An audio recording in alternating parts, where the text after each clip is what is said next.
नीलाचलनाथ भक्त जीवन धन भकत पाई तांकर मन उछन भकतर दुख सही पारंती नाही भकत पाई कि प्रभु हुअंती बाई।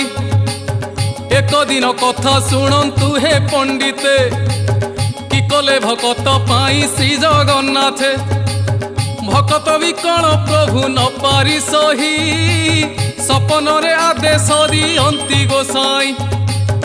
एक दिने महाबाहु स्वप्न आदेश कहिले बड़ पंडा को आसीण पासे दूर देशु आसी अछि जणे विदेशी मोठारे दृढ़ भरोसा अछि से रखी कालर कबले पड़ी अति दुखरे मने मने शरण नेइछि मोठारे अपंग होइछि कोटि जा।